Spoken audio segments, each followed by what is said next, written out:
பகீரதன் கங்கையை பூமிக்கு கொண்டு வந்தவர். நமது புராணங்கள் பக்தர்களுக்கும் குழந்தைகளுக்கும் ஈர்ப்பு ஏற்படும் வகையில் உண்மையை அழகான கதை வடிவமாக மாற்றி தந்திருக்கின்றன. ஆகாய கங்கையை பூமிக்கு கொண்டு வந்த கதையும் பல உண்மைகளை தன்னுள் வைத்துள்ளது. அந்த உண்மைகளை பற்றியும் இந்த கதையில் பார்ப்போம். ஒரு காலத்தில் அயோத்தியை மாமன்னன் சரகர் ஆண்டு வந்தார். ஸ்ரீ ராமபிரானின் முன்னோர்களில் ஒருவரான சரகர் ரகு வம்சத்தில் தோன்றியவர். இவருக்கு 2 மனைவிகள். இவர்களுக்கு குழந்தை பேறு இல்லாததால் குழந்தை வேண்டி யஜ்ஞம் செய்தனர். இதில் முதல் மனைவி சுமதிக்கு 60,000 புத்திரர்களும் 2வது மனைவி கேசினிக்கு 1 மகனும் பிறந்தனர். நீதி நேர்மை வழுவாது ஆட்சி செய்து வந்த சரகர் அஸ்வமேத யாகம் செய்ய முடிவு செய்கிறார். அஸ்வமேத யாகம் என்பது ஒருவர் சக்கரவர்த்தியாக முடிசூட்டிக் கொள்வதற்காக செய்யப்படும் யாகம். இதில் அவர் ஒரு குதிரையை பல தேசங்களுக்கும் அனுப்பி வைப்பார். அவரது ஆளுமையை விரும்பாதவர்கள் அந்த குதிரையை பிடித்து கட்டி வைத்து விடுவார்கள். பின்னர் இவர் அவர்களுடன் போரிட்டு வெற்றி பெற்றால் சக்கரவர்த்தி ஆக முடியும். இந்நிலையில் சரகர் அனுப்பிய குதிரை திடீரென மாயமாகிறது. அதை தேடி சரகபுத்திரர்கள் 60,000 பேரும் புறப்படுகின்றனர். சரகரின் அஸ்வமேத யாகத்தை தடுக்க விரும்பிய இந்திரன் அந்த குதிரையை பிடித்து கபில முனிவரின் ஆசிரமத்தில் கட்டி வைத்து விடுகிறான்.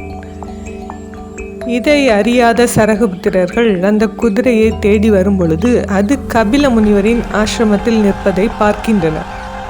உடனே கபில முனிவர் தான் அந்த குதிரையை பிடித்து கட்டி வைத்திருப்பதாக நினைத்து அவரை தாக்க முயற்சி செய்கின்றனர். இதனால் தவம் கலைந்து கண் விழித்த கபில முனிவர் தன் தவ வலிமையால் சரகபுத்திரர்கள் அனைவரையும் எரித்து சாம்பலாக்கி விடுகிறார். அதன் பின்னர் ஆகாய கங்கையை கொண்டு வந்து அந்த நீர் இந்த சாம்பலில் படும்படி செய்தால் சரகபுத்திரர்கள் முக்தி பெறுவார்கள் என்று சாப விமோச்சனமும் கொடுக்கிறார். இதைத் தொடர்ந்து சரகரின் பேரன் அம்சுமால், அவரது மகன் திலீபன் ஆகியோர் கங்கையை பூமிக்கு கொண்டு வர கடும் முயற்சிகள் செய்கின்றனர். ஆனால் அவர்கள் வாழ்நாளில் அது முடியவில்லை. இதையடுத்து சரகரின் கொள்ளு பேரன் பகீரதன் அந்த பணியை தொடர்ந்து மேற்கொள்கிறார். இதற்காக அரச பதவியை துறந்த அவர் தன் முன்னோர்கள் முக்தி பெறவும் நாட்டு மக்களின் வறட்சியை போக்கவும் ஆகாய கங்கையை பூமிக்கு கொண்டு வர முயற்சி செய்கிறார். ஆகாயத்தில் எப்படி கங்கை இருக்க முடியும் என்று கேட்கலாம். ஆகாய கங்கை மட்டுமல்ல, எல்லா நீருமே பூமிக்கு ஆகாயத்திலிருந்து, அதாவது மேகங்களில் இருந்து தான் வருகிறது. அதிலும் இமயமலை போன்ற மிக உயர்ந்த மலைச்சிகரங்கள் மேகங்களை தடுத்து மழை பொழிவதற்கு மிக முக்கியமான காரணமாக இருக்கின்றன என்பது விஞ்ஞான உண்மை. இந்நிலையில் பகீரதனின் கடும் முயற்சி எனும் தவத்தின் பலனாக கங்கை பூமிக்கு வர வாய்ப்பு ஏற்படுகிறது. பகீரதனின் முயற்சியால் மகிழ்ச்சியடைந்த கங்கா மாதா பூமிக்கு வர ஒப்புக்கொள்கிறாள். அதன்படி அவள் ஆகாயத்திலிருந்து பாய்ந்து துள்ளி குதித்து பூமியை நோக்கி வருகிறாள். அப்பொழுது அவளது வேகம் அளவிட முடியாததாக இருக்கிறது. இதே வேகத்தில் அவள் பூமியில் இறங்கினால் பலத்த சேதமடையும். இதனை தடுக்க பகீரதன் சிவபெருமான் உதவியை நாடுகிறார். அதன்படி சிவபெருமான் தன் ஜடா முடியில் கங்கையை தாங்கி அதன் ஆக்ரோஷமான வேகத்திற்கு அணை போடுகிறார். பின்னர் வேகம் தணிந்து கீழே வரும் கங்கை பகீரதன் காட்டிய வழியில் பாய்ந்தோடி வருகிறார். இந்நிலையில் வழியில் ஜன்னு மகரிஷியின் ஆசிரமம் இருக்கிறது. அதனை கங்கை நீர் சூழ்ந்து கொள்கிறது.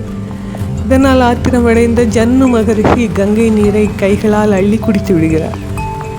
பகீரதன் கடும் முயற்சியால் இவ்வளவு தூரம் கங்கையை கொண்டு வந்து விட்டோம், இப்போது கங்கை இப்படி ஆகிவிட்டதே என்று சோகம் கொள்கிறார்.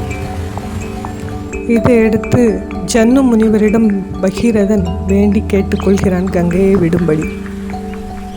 அதை ஏற்று முனிவரும் தன் காது வழியாக கங்கையை வெளியே விடுகிறார். அதாவது இந்த இடத்தில் உறைந்துவிட்ட கங்கை மீண்டும் ஊற்றெடுத்து பாய்கிறது.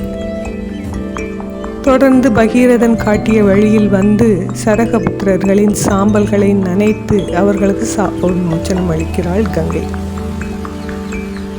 பகீரதன் தன் கடும் முயற்சியால் தன் முன்னோர்களுக்கு சாப விமோச்சனம் அளித்ததோடு மட்டுமல்லாமல் தனது தேசத்து மக்களின் பஞ்சத்தையும் வறட்சியையும் போக்கி மாபெரும் தொண்டாற்றினார். இதனால் அவர் இன்றும் நினைத்து பார்க்கப்படுகிறார். கங்கை நதி பாரதத்தின் செழிப்புக்கும் கலாச்சாரத்துக்கும் அடையாளமாக இன்றும் இருக்கிறது. கங்கை படுகையில் மட்டும் இன்று 40 கோடிக்கும் மேற்பட்ட மக்கள் வாழ்வதாக புள்ளி விவரங்கள் தெரிவிக்கின்றன. வடக்கே இமயமலையில் உற்பத்தியான கங்கை நேராக தெற்கு நோக்கி பாய்ந்து வராமல் கிழக்கு நோக்கி திருப்பி கொண்டு சென்றதுதான் பகீரத பிரயத்தனத்தின் வெற்றி. பகீரதன் கதை சொல்லும் முக்கிய படிப்பினைகளை பார்ப்போம். உயர்ந்த எண்ணங்களுடன் அர்ப்பணிப்பு உணர்வுடன் பணி செய்தால் உலகம் என்றும் அவர்களை மறக்காது.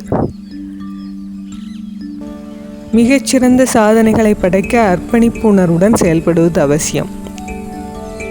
முக்கியமாக முயற்சி திருவினையாக்கும். பகீரதனின் கடும் முயற்சி பகீரத பிரயத்தனம் என்றும் இன்றும் நம்மால் சொல்லப்படுகிறது.